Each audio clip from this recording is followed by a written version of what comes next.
27 जनवरी shift 1 chemistry के video solutions आप सभी के लिए लेकर आए हूं। होपिंग दैट ये आप सभी के लिए बहुत हेल्पफुल रहेंगे। तो पहले से ही फुल जोश में लाइक कर दीजिएगा अपने ड्रीम कॉलेज के लिए। एंड आगे बढ़ने से पहले 29 जनवरी याद दिला देता हूं आप सभी को। याद है ना क्या आने वाला है? अरे भाई आरबीसी एक्सक्लूसिव आने वाला है for second attempt. 45 day crash course है जेईई मेंस सेकेंड अटेम्प्ट के लिए और सारी डिटेल्स आपको उसी वीडियो में हम लोग देने वाले हैं। चलिए बच्चों शुरू करते हैं। Let us start with the first question. देखिए मेमोरी बेस्ड पेपर है आप सभी जानते हैं, लेकिन जितना ऑथेंटिक पॉसिबल है उतना ऑथेंटिक है। कईयों में ऑप्शंस अवेलेबल नहीं है, कुछ कुछ चीज़ें हैं, बट स्टिल कम से कम ऐसी रेंडमली जल्दी लाने के लिए कुछ भी लिख दिया वैसा तो नहीं है। तो यहाँ पे आप देख सकते हो पहला क्वेश्चन है which is the following the maximum magnetic moment. अब यार मैग्नेटिक मोमेंट आप सभी जानते हो यार, इसमें डिपेंड करता है ये नंबर ऑफ अनपेड इलेक्ट्रॉन्स पे। नंबर ऑफ अनपेड इलेक्ट्रॉन जितने ज्यादा होंगे नेचुरली उसमें मैग्नेटिक मोमेंट जो है वो ज्यादा हो जाएगा। आप सभी जानते हो ये क्या होता है, ये होता है under root of n multiply by n+2। अब यहाँ पे 3d6 की अगर हम बात करें बच्चों तो आप सभी जानते हो यार डी ऑर्बिटल के डी सबशेल के अंदर हमारे पास टोटल 5 ऑर्बिटल्स हैं, और यहाँ पे अगर हम d6 कॉन्फ़िगरेशन को इस तरह से फिल करेंगे तो हमारे पास total number of unpaired electron आएंगे 4, जो हाईएस्ट होंगे इन सब में। बाकी में आप फिल करने की कोशिश करोगे तो आपके नंबर ऑफ अनपेड इलेक्ट्रॉन 4 से कम ही आने वाले हैं। तो यहाँ पे आप देख सकते हो कि यहाँ पे the correct answer is this only. अब उसके बाद हम आगे चलते हैं। भाई ये क्वेश्चन बहुत ही आसान था। भाई यहाँ पे सिंपल कंबशन मेथड है, डायरेक्टली स्टोइकियोमेट्री लगानी है। जैसे कि यहाँ पे बोला हुआ है भाई CH4 जो है इसका पूरा कंबशन किया हुआ है। कंबशन में आप सभी जानते हो कि यहाँ पे जब इसका कंबशन होगा तो यहाँ पे कार्बन डाइऑक्साइड बनेगा, मोनोऑक्साइड नहीं बनेगा, डाइऑक्साइड बनेगा। अब इसको बैलेंस करके डायरेक्टली ये सवाल बहुत इजीली हो सकता है। जैसे कि आप जानते हो इसको बैलेंस करोगे और इसके नंबर ऑफ मोल्स निकाल ही लोगे। आप सभी जानते हो भाई यहाँ पे CO2 का जो मास आएगा दैट विल बी 44, तो यहाँ पे 0.5 मोल दिया हुआ है। अब 0.5 मोल अगर हमारे पास CO2 का है तो उसके बेसिस पे यहाँ कितना मोल आएगा वो रेशो आप बहुत ईजिली देख सकते हो बच्चों। तो बहुत ही सिंपल क्वेश्चन था, इसमें तो कुछ खास नहीं था। द करेक्ट आंसर इज 8, इसका सही जवाब आएगा 8। अगला क्वेश्चन इनऑर्गेनिक केमिस्ट्री का है। इसमें बोला गया है assertion reason. Assertion reason mainly chemistry में ही पूछा गया है। तो यहाँ पे अगर हम बात करें तो एजर्शन में बोला गया boron has a very high melting point. Yes बच्चों, ये एनसीईआरटी से लाइन टू लाइन आया हुआ है कि बोरोन का जो मेल्टिंग पॉइंट है बहुत ही हाई है, और इसका रीजन यही होता है कि स्ट्रॉन्ग क्रिस्टलाइन लेटिस है। ये लिंक भी बहुत स्ट्रांगली हो रहा है कि भाई यहाँ पे जो आपको दिया हुआ है मेल्टिंग पॉइंट जो होता है वो पैकिंग पे डिपेंड करता है, और पैकिंग जितनी क्लोज होगी उतना ही लेटिस क्या होगा, स्ट्रांग होगा। लेटिस को फिर मेल्ट करना और भी डिफिकल्ट हो जाएगा। तो ये क्या होता है, स्ट्रॉन्ग क्रिस्टलाइन लेटिस होता है, जिस कारण आप समझ रही है क्या होगा। तो दोनों स्टेटमेंट ट्रू है, एजर्शन भी ट्रू है, रीजन भी ट्रू है। ओके, ऑक्सीडेशन नंबर से रिलेटेड 2 क्वेश्चंस बताए जा रहे हैं, बट आप कमेंट सेक्शन में बताइएगा कि असल में कितने आए थे, है ना। अच्छा, और आप में से बच्चों जिन जिन को ब्रह्मास्त्र सीरीज से बेनिफिट हुआ कमेंट सेक्शन में जरूर बताइएगा। वैसे तो उसमें आपका बहुत प्रेम जो है वो हमें मिल ही रहा था ऑलरेडी। यहाँ पे आप देख सकते हैं सेंट्रल एटम का +4 ऑक्सीडेशन स्टेट किस किस का आएगा। हो सकता है इसमें कुछ चेंजेस हो, माइनर चेंजेस हो, पर आप बहुत इजीली निकाल सकते हैं, किसी का भी निकालना है। जैसे कि यहाँ पे यही एग्जांपल बाद में भी आ रखा है। अब यहाँ पे सल्फर का ऑक्सीडेशन स्टेट X अगर मान लेते हो तो यहाँ पे ऑक्सीजन का ऑक्सीडेशन स्टेट होता है बच्चों -2, और हाइड्रोजन का इन जनरल जो हम मानते हैं वो मानते हैं +1। अब इन सब का समेशन जो आएगा that will be equal to 0। अगर न्यूट्रल हमारे पास मॉलिक्यूल है तो न्यूट्रल के अंदर फाइनल इन सब का जो ऑक्सीडेशन नंबर्स हैं उनका जो समेशन होगा that will come out to be 0। इस बेसिस पे आप किसी का भी निकाल सकते हो, क्योंकि आप सभी जानते हो यार कि यहाँ पे सल्फर का वेरिएबल है, लेकिन ऑक्सीजन का इन जनरल -2 होता है, हेलोजन का इन जनरल -1 होता है। तो इस बेसिस पे आप इजीली सब में निकाल सकते हो ऑक्सीडेशन स्टेट्स। गॉट इट बच्चों। तो यहाँ पे आप क्लियरली देख सकते हो SOCl2, SF4, इसके अलावा हमारे पास H2SO3, इन सब में जो ऑक्सीडेशन स्टेट आएगा दैट विल बी +4। बहुत ही आसान क्वेश्चन था ये। ओके बच्चों, अब हम जो क्वेश्चन देखने वाले हैं वो पर्टिकुलर अगेन एक रिएक्शन बेस्ड क्वेश्चन है। ये रिएक्शन बेस्ड क्वेश्चन की अगर हम बात करें तो यहाँ पे NaCl, H2SO4, K2Cr2 आपस में रिएक्शन कर रहा है। रिएक्शन करके बोला गया है कि इन रिएक्शन में रेड फ्यूम्स मिलेंगे, और ये बहुत ही फेमस रिएक्शन है। एसिडिफाइड हमारे पास K2Cr2 है, तो एसिडिफाई जब इसको करते हैं तो क्या बनता है, ये बहुत ही कॉमन। और उसके बाद यहाँ पे हाइड्रोलिसिस के बाद NaOH के साथ रिएक्शन किया है तो येलो सॉल्यूशन मिल रहा है। तो यहाँ पे बच्चों क्या होता है, यहाँ पे अगर हम बात करें तो यहाँ पे जब रिएक्शन होती है एसिडिक मीडियम में तो यहाँ बनता है CrO2Cl2, और ये CrO2Cl2 जो होता है बच्चों ये होता है क्रोमाइल क्लोराइड। और एक क्रोमाइल क्लोराइड ऑर्गेनिक केमिस्ट्री में भी कहीं यूज होता है। क्या आपको पता है इसके बारे में? कमेंट सेक्शन में बच्चों जरूर बताइएगा कि क्रोमाइल क्लोराइड जो है वो कहाँ पे यूज होता है। ठीक है, अब ये क्रोमाइल क्लोराइड जो होता है बच्चों, ये NaOH के साथ जब रिएक्शन करता है तो यहाँ पे Na2CrO4 बनता है। तो पहले जो कलर आया और बाद में जो कलर आया वो इस बेसिस पे क्लियरली वेरीफाई हो रहा है।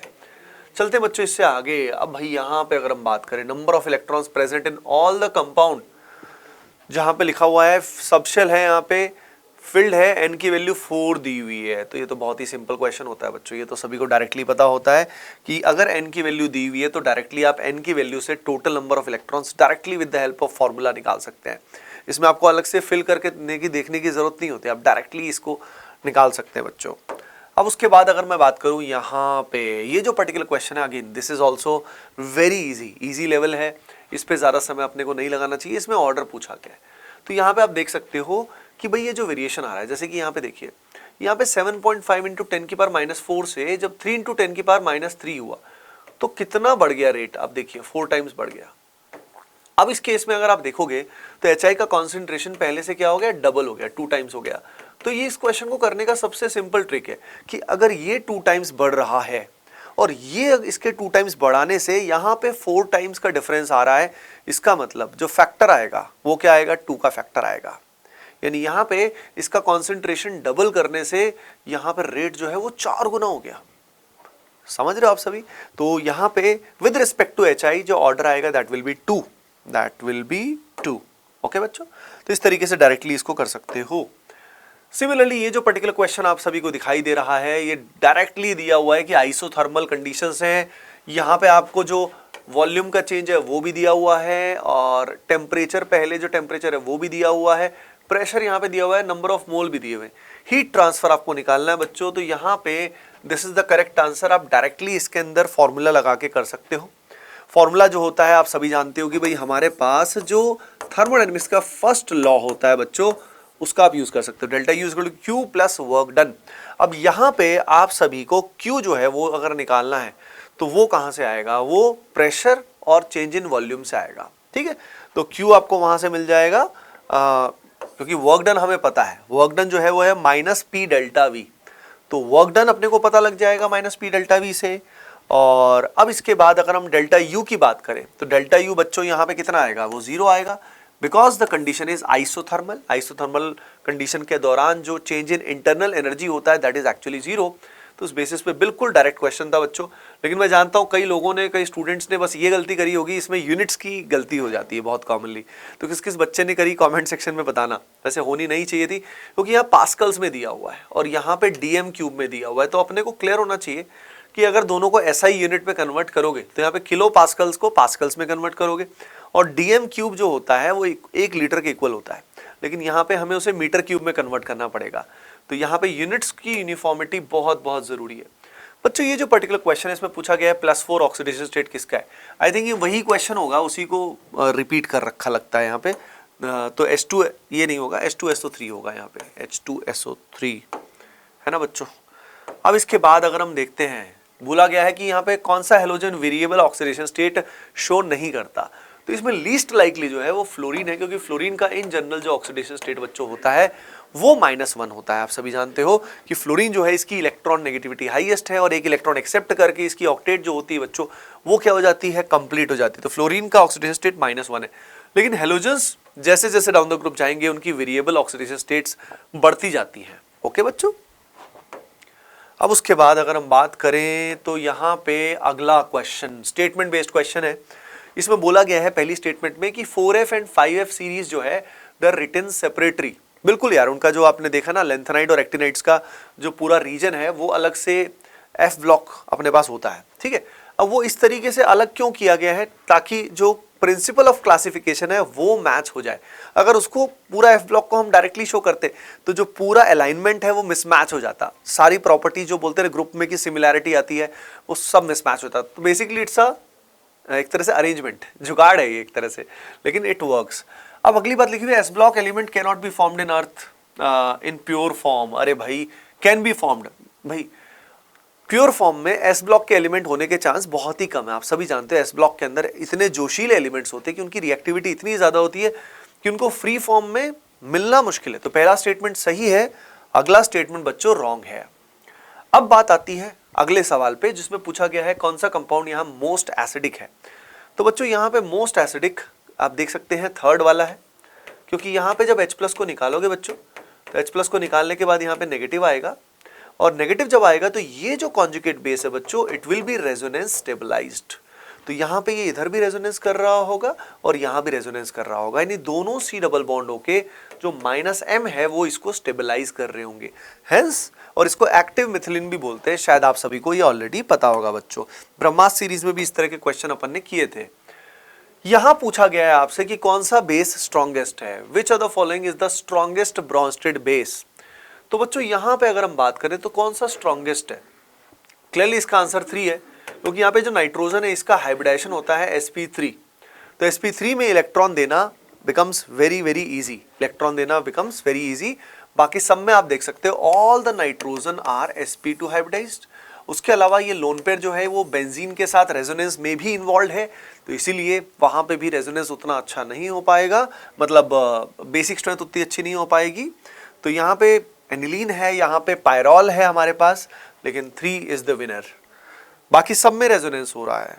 अब इसके बाद हम देखें तो यहाँ पे स्टीरियोकेमिस्ट्री की बात की हुई है SN1 एंड SN2 की।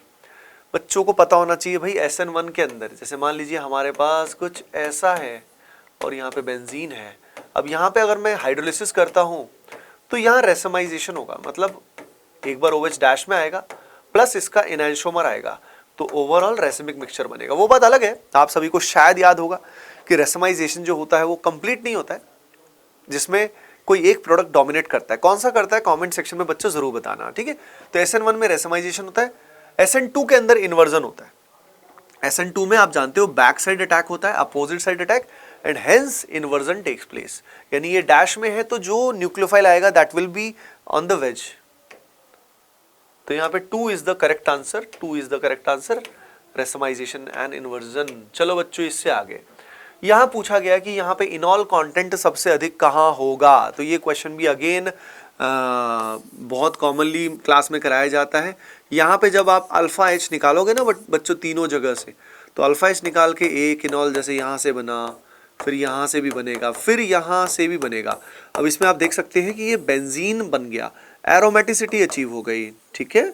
और इसके कारण एरोमेटिसिटी अगर इनॉल में आती है तो इनॉल का परसेंटेज काफ़ी हाई हो जाता है। वैसे क्या आपको पता है इसका इनॉल परसेंटेज जो होता है ना वो लगभग 50% होता है, बहुत हाई नहीं होता। तो आप कमेंट सेक्शन में बता सकते हैं क्या why the इनॉल percentage not that high, मतलब 50% ही क्यों, एरोमेटिक बन गया भाई ये, तो क्या रीजन होगा इसका, कमेंट सेक्शन में बताइएगा बच्चों। चलते इससे आगे, अगला सवाल बहुत ही सिंपल पपलू क्वेश्चन है, पूछा है एसिडिक स्ट्रेंथ का ऑर्डर बताओ भाई।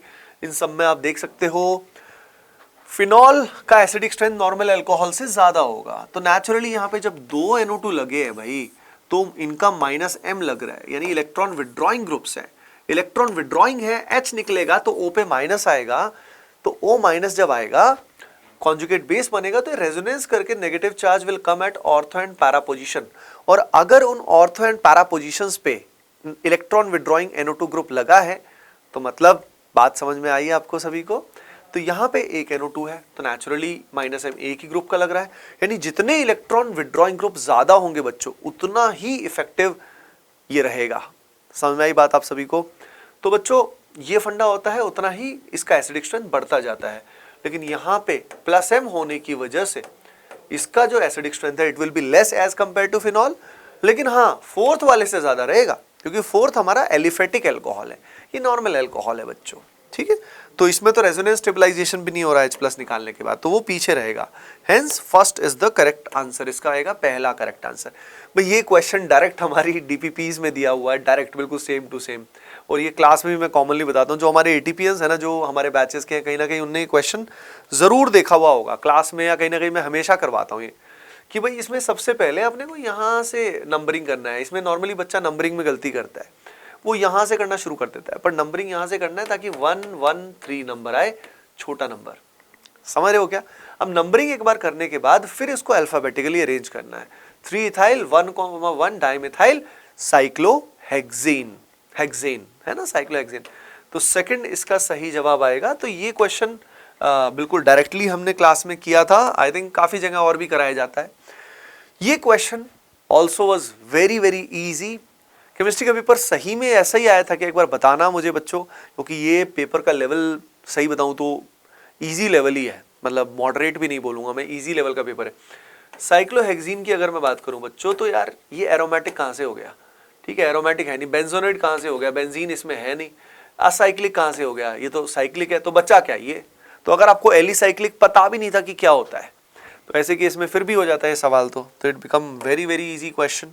तो second is the correct answer. Okay, ये भी बहुत ही ज्यादा सिंपल, मतलब हद से ज्यादा, मतलब मजाक, ठीक है। हमने सोचा था एनटीए हमारा हमला बोलेगा, लेकिन एनटीए ने तो थोड़ा मजाक कर दिया। तो यहाँ पे पोलर सॉल्वेंट, पोलैरिटी भाई सीधी बात है इसमें आ रही है यार, CH Cl3। स्ट्रक्चर बनाओ इसका स्ट्रक्चर बनाओगे तो यू कैन क्लियरली सी कि यार टेट्राहेड्रल शेप है, और यहाँ पे टेट्राहेड्रल शेप है और यहाँ पे हाइड्रोजन है। तो यहाँ पे जो डाइपोल मोमेंट्स हैं, इंडिविजुअल बॉन्ड डाइपोल्स हैं, ये जो बॉन्ड डाइपोल्स है ना बच्चों, ये एक दूसरे को कैंसिल आउट नहीं कर पाएंगे because all of them are in the same direction. You got the point. Similarly यहाँ पे बॉन्ड डाइपोल इस डायरेक्शन में ही होगा, towards the more electronegative atom.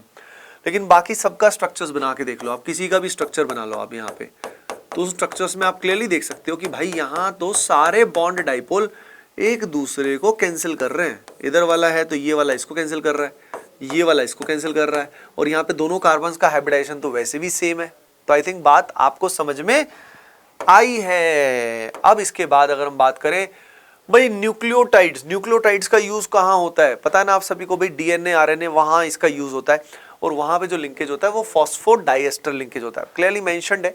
और फॉस्फोरस है और दोनों तरफ एस्टर की तरह का लिंकेज होता है। ये पेप्टाइड बॉन्ड अमीनो एसिड में होता है, ग्लाइकोसिडिक बॉन्ड हमारा कार्बोहाइड्रेट्स में होता है, डाइसल्फाइड लिंकेज हमारे प्रोटीन में कई बार होती है, ठीक है बच्चों।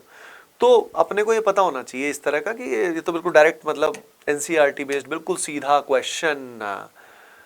हाँ जी, ये पूछा गया है कौन सा यहाँ पे मेटा डायरेक्टिंग है। भाई मेटा डायरेक्टिंग अगर हम बात करें बच्चों तो जो भी डीएक्टिवेटिंग ग्रुप्स हैं, हेलोजन्स को छोड़ के जो भी डीएक्टिवेटिंग है वो मेटा डायरेक्टिंग है। तो डीएक्टिवेटिंग यहाँ पे ये हो गया भाई, डीएक्टिवेटिंग कार्बोक्सिलिक एसिड डीएक्टिवेटिंग हो गया, NO2 डीएक्टिवेटिंग हो गया, साइनाइड डीएक्टिवेटिंग हो गया। 1 2 3 4 बहुत ही सिंपल सवाल था बच्चों, क्योंकि आप सभी को पता है यार, ये तो बिल्कुल डायरेक्ट ट्रिक होता है इसका, तो कि अगर बेंजीन से कोई ऐसा फॉर्मेट में जुड़ा है, A डबल बॉन्ड B या A ट्रिपल बॉन्ड B जुड़ा है, तो इसका मतलब जिसमें B का इलेक्ट्रॉन नेगेटिविटी A से ज्यादा है, तो इसका मतलब समझ रहे हो आप सभी बच्चों।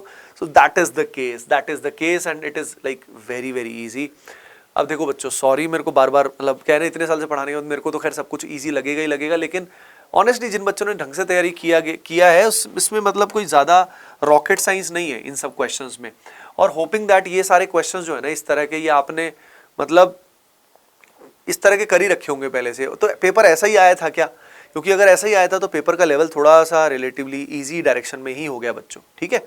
अब यहाँ पे अगर हम बात करें, ये जो क्वेश्चन है इसमें पेरोक्साइड इफेक्ट है। पेरोक्साइड इफेक्ट में बच्चों एंटी मार्कोनिकॉफ एडिशन होता है, जिसके बेसिस पे यहाँ पे हेलोजन आएगा, तो ये सेंटर कायरल है, ये सेंटर भी कायरल है। बोला गया इंक्लूडिंग स्टीरियोआइसोमर्स बताओ, तो इंक्लूडिंग स्टीरियोआइसोमर्स में यहाँ पे 2 कायरल सेंटर है, तो 2 की पावर 2 आएगा, यानी एक बार कॉन्फ़िगरेशन R, आएगा, एक बार RS आएगा बच्चों, एक बार SR आएगा, एक बार SS आएगा। तो दीज आर द 4 पॉसिबिलिटीज। लेकिन अब क्वेश्चन की संरचना के ऊपर, अगर इसमें पूछा है कितने प्रोडक्ट्स बनेंगे, तो भाई मेजर तो ये बन गया, लेकिन माइनर तो जो मार्कोनिकॉफ है वो भी बनेगा। तो क्वेश्चन क्या दिया हुआ था उस पर डिपेंड करता है। अगर टोटल प्रोडक्ट की बात कर रखी है तो मेजर माइनर दोनों ऐड करके टोटल आंसर आएगा 5। तब भी 5 नहीं आ रहा, तब भी ज्यादा आ रहा है। एक सेकंड, मिथाइल यहाँ, इथाइल यहाँ है, प्रोपाइल, ये सेंटर कायरल, तो भी 2 यहाँ पे, तब 6 आ जाएगा answer, then it will be 6। तो सवाल पे डिपेंड करता है कि आपसे पूछा क्या था, मेजर या माइनर। तो एक बार कमेंट सेक्शन में जरूर बताना सभी के सभी कि भाई मेजर माइनर क्या, मतलब आपसे जो पूछा गया था उसमें क्या सीन था, ठीक है। ओके बच्चों, तो भाई हमारे पास इतने ही क्वेश्चंस अवेलेबल थे। I think hoping that in solutions से आपको काफी मजा आया होगा। तो भाई लाइक तो करना बनता है, और 29 जनवरी ध्यान रखना, ठीक है, तो लाइक कर दो फुल जोश में। और 29 जनवरी को RBC एक्सक्लूसिव आ रहा है, बहुत मजा आएगा। बाय बाय बच्चों, take care and love you all.